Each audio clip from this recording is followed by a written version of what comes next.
हमारे नाथ संप्रदाय भारतवर्ष में सबसे प्राचीनतम संप्रदाय है। संत कबीरदास, संत तुलसीदास, गुरु नानक का पहले आविर्भाव होने से पहले नाथ संप्रदाय था। शंकराचार्य, रामानुज, माधवाचार्य, बल्लभाचार्य, निम्बार्काचार्य से पहले नाथ संप्रदाय था। नाथ संप्रदाय के संस्थापक गोरखनाथ जी नहीं हैं। गोरखनाथ जी के गुरु मच्छिंद्रनाथ जी थे। मच्छिंद्रनाथ जी के गुरु आदिनाथ जी, तो आदिनाथ जी भगवान शिव नाथ संप्रदाय के संस्थापक हैं। तो भगवान शिव जितना पुराना है, नाथ संप्रदाय इतना ही पुराना है। दूसरा पॉइंट, नाथ संप्रदाय का जो विस्तार, इतना विस्तार हुआ, अन्य संप्रदाय का इतना विस्तार नहीं हुआ। संत तुलसीदास और कबीर, ये दोनों महापुरुषों का प्रभाव आपके उत्तर भारत में है।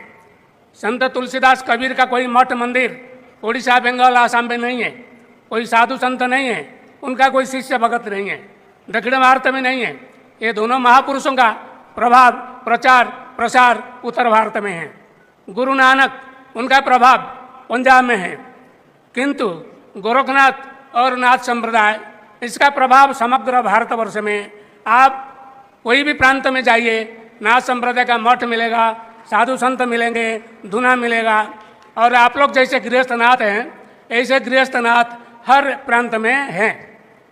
तो ये नाथ संप्रदाय का जो विस्तार है, केवल भारतवर्ष में नहीं है, बहिर्भारत में, पाकिस्तान में रावलपिंडी, पेशावर, झेलम, सिंध प्रदेश, अफगानिस्तान, बलूचिस्तान, ये सब स्थान में नाथ संप्रदाय का बहुत बड़ा मठ था।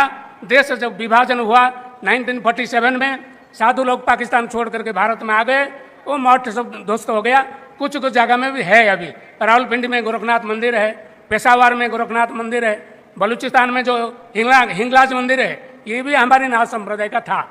तो बांग्लादेश में 3-4 बार गया हूँ। बांग्लादेश में भी नाथ संप्रदाय का बहुत मठ मंदिर था।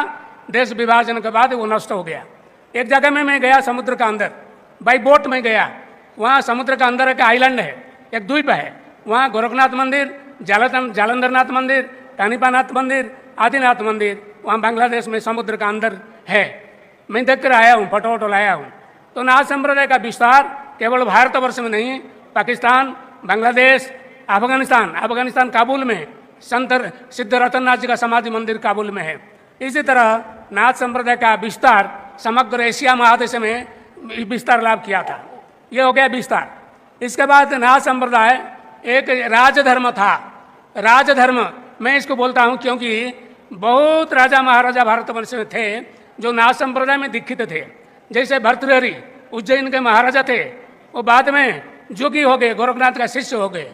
गोपीचांद बांग्लादेश का राजा था, वो जोगी हो गया नाथ संप्रदाय में दीक्षा लेकर के। और चौरंगीनाथ, ये सियालकोट पाकिस्तान में है, सियालकोट के राजपुत्र थे। ये नाथ धर्म में दीक्षा लेकर के जोगी हो गए। उड़ीसा में एक राजा थे, उनका नाम विभूतेंद्र मल्ल, वो जोगी हो गया, उनका नाम हुआ मल्लिकानाथ का गादी उड़ीसा में है। तो इसी तरह अनेक राजा महाराजा इस धर्म में दीक्षित हुए थे। और अनेक राजा महाराजा जोगी नहीं हुए, लेकिन गृहस्थ होते हुए भी नाथ धर्म का बहुत प्रचार और प्रसार किया। जैसे नेपाल में पृथ्वीनारायण शाह, महाराजा पृथ्वीनारायण शाह गोरखनाथ के शिष्य थे। अच्छा ठीक है, समय। हाँ, तो इसी तरह चित्तौड़गढ़ के महाराजा बापा रावल, और राजस्थान जोधपुर के महाराजा मानसिंह, भाटी राजा, जैसलमेर के भाटी राजा, दिल्ली के पाल वंशीय राजागण, ये सब नाथ संप्रदाय में दीक्षित थे। तो समय तो बहुत कम है, बोलने का बहुत कुछ था, समय कम है, इतना मैं संक्षिप्त में और 2 मिनट में लूँगा। संक्षिप्त में नाथ संप्रदाय का देन क्या है? शंकराचार्य वेदांत प्रचार किया, चैतन्य महाप्रभु, कबीरदास, तुलसीदास भक्ति मार्ग का प्रचार किया, गोरखनाथ, नवनाथ 84 सिद्धों ने योग मार्ग प्रचार किया। तो योग नाथ संप्रदाय का मुख्य देन है। योग, तंत्र, आयुर्वेद और साहित्य, ये 4 क्षेत्र में नाथ संप्रदाय का काफ़ी अवदान है। योग के बारे में मुझे बोलना था। योग के बारे में एक थोड़ा सा बता देता हूँ। ये योग का जो है ना 84 आसन है, 84 आसन का सृष्टा गोरखनाथ है, पतंजलि नहीं है। क्योंकि गोरखनाथ जी के नाम में गोरक्षासन है, मच्छिंद्रनाथ का नाम में मच्छिंद्रासन है, पतंजलि का नाम में कोई आसन नहीं है। पतंजलि कभी नहीं कहा आसन प्राणायाम करने से रोग दूर होगा। गोरखनाथ जी ने कहा आसन है न रुजुहंती, रुजु मीन्स रोग बीमार आसन करने से दूर होता है। तो यह है, और बहुत कुछ है, बोलने का टाइम नहीं है। कि ये हो गया योग। तंत्र में भी नाथ संप्रदाय का देन है, आयुर्वेद में है, साहित्य में एक दो पंक्ति गोरखवाणी बना बोल करके मैं समाप्त करूंगा।